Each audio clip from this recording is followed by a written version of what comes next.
గారు? నేనే. ఏంటో చెప్పు. ఇక్కడేం చేస్తున్నారు? మీరేం చేయట్లేదని చూస్తున్నాను. ఎక్కడా రామచంద్రయ్య కనిపించలేదు మేడం. అటు వెళ్ళారు సార్. నా చేతిలో కాని గన్నుంటే కాల్ చేసుండేదాన్ని. గన్ను నా దగ్గర ఉంది, నేనే కాలుస్తాను. ఈయనేంటి రోజా గారు చంపేస్తాను అంటున్నాడు? ఏయ్ ఆగు! నువ్వు ఎలాగూ చంపవని వాణ్ణి గెలికాను. నన్ను ప్లీజ్ దొరికిపో. చచ్చిపో నాన్న. నీకు దండం పెడతాను. తర్వాత నీకు పిండం కూడా పెడతాను.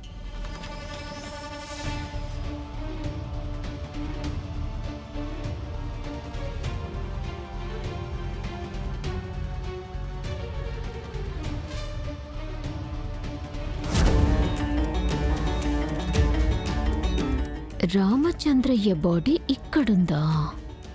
రామచంద్రయ్య నిన్ను ఇక్కడికి తీసుకొచ్చి పెట్టారా? చెప్తా.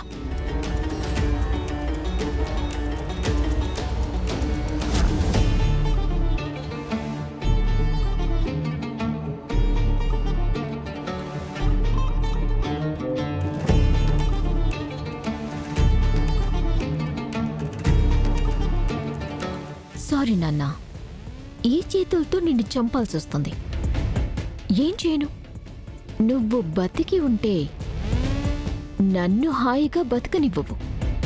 నేను యువరాణిలానే ఉండాలి, నీ కూతురిలా కాదు.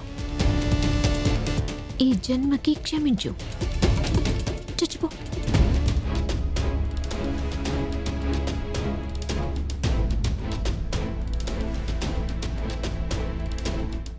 నాన్న, నాన్న కాదా? అంటే నాన్న లోపలే ఉన్నారా?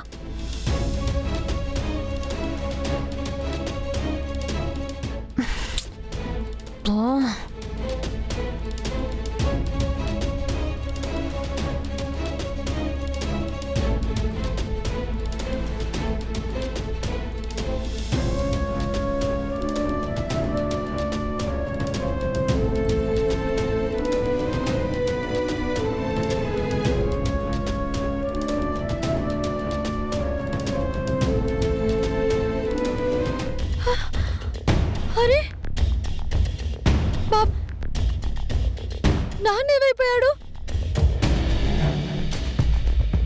వీళ్ళ దగ్గర కూడా లేడా? మరి ఎటు పారిపోయాడు? ఎంత చేసినా యూజ్ లేదు. నాకు దొరికి వాళ్ళంతా యూజ్లెస్ వెళ్ళేసి. అయ్యో బాబు, వెళ్ళి చూద్దాం పదండి.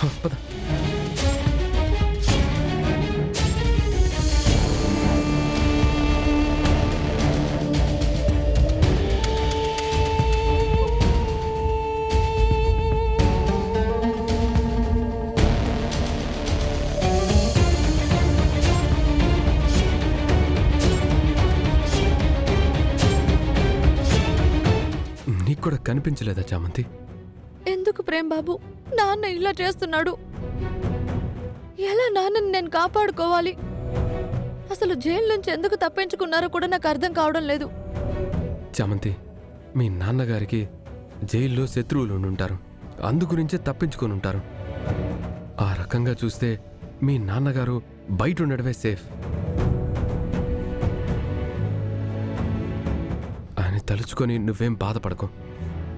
డాక్టర్ గారు ట్రీట్మెంట్ చేశానని చెప్పారు కదా, ఆయనకేమీ కాదు. కనిపిస్తారు, నువ్వు ధైర్యంగా ఉండు.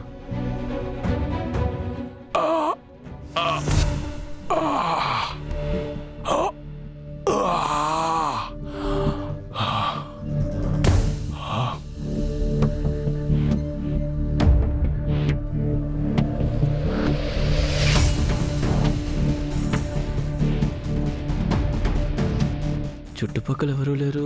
అసలు ఎవరితను?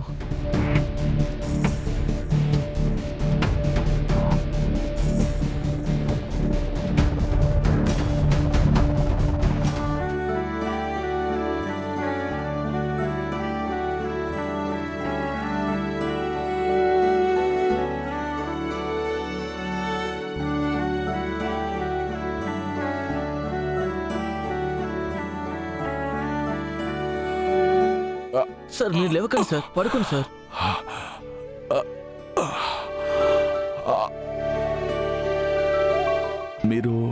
మీరు రోడ్డు పక్కన పడుండడం చూసి తీసుకొచ్చానండి. నాకు తెలిసిన డాక్టర్ని పిలిపించి మిమ్మల్ని చూపించాను. బుల్లెట్ వల్ల మీకు గాయమైతే చికిత్స చేశారని చెప్పారు. ఇక్కడ మీకు ఎలాంటి ఇబ్బంది ఉండదు, కంగారు పడకండి. ఎవరండి మిమ్మల్ని కాల్చింది? అసలు మీరెవరు? నా పేరు రామచంద్రయ్య అండి. నేనేం చెడ్డవాణ్ణి కాదు. నేనంటే పడని వాళ్ళు నన్ను చంపాలని చూశారు. వాళ్ళ నుంచి తప్పించుకొని వైద్యం చేయించుకొని వస్తుంటే కళ్ళు తిరిగి పడిపోయాను. దేవుళ్లాగా నన్ను మీరు మీ ఇంటికి తీసుకొచ్చారు. మీకెప్పటికీ రుణపడి ఉంటానండి. అలా ఏం అనుకోకండి. ఏదో నాకు చేతనైనా సాయం చేశాను. మీ గాయం పూర్తిగా తగ్గే వరకు మళ్ళీ మీరు వాళ్ళ కంటపడకుండా మీకు ఎన్నాళ్ళు ఉండాలనిపిస్తే అన్నాళ్ళు మీరు ఇక్కడ ఉండొచ్చు.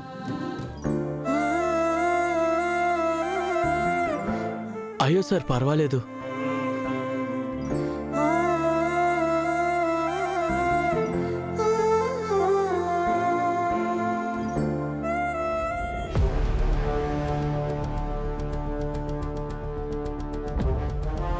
ఇక తప్పించుకోలేవు. ఈ రోజుతో నీ కథ ముగిసింది.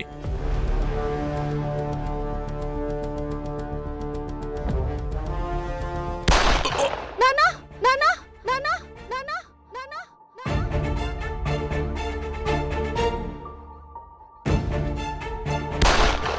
నానా. చమంతి, ఏమైంది? ఏమన్నా పీడకల కన్నావా? నాన్నని పోలీసులు కాల్ చేసినట్టు కాలొచ్చిందత్త.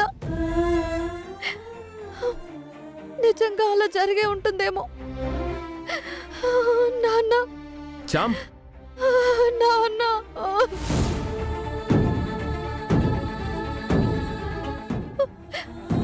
చామ్, అది కేవలం కల మాత్రమే. నువ్వు మీ నాన్నగారి గురించి ఆలోచించి పడుకొని ఉంటావు. అందుకే నీకు అలా కాలొచ్చింది. నిజంగా జరిగిందని భయపడకు చామ్. అవును చమంతి, అదొక పీడకల మాత్రమే. ఆయనకేం కాదమ్మా. ఏమో అత్త, నా మనసు కీడు శంకిస్తోంది. కానీ ఎందుకు ఆ దేవుడు నా నుంచి నాన్నని దూరం చేయాలని చూస్తున్నాడు? నేనేమంతటి పాపం చేశానో నాకు అర్థం కావట్లేదు అత్త. చామంతి, చెప్తున్నాం కదా విను. మీ నాన్నగారికి ఏమవుతుందో అన్న నీ ఆందోళనే కలగా వచ్చింది. అది నిజం కాదు. టైం చూసారా బాబు? 4 అవుతుంది. తెల్లవారుజామునొచ్చే కలలు నిజమవుతాయి అంటారు కదా.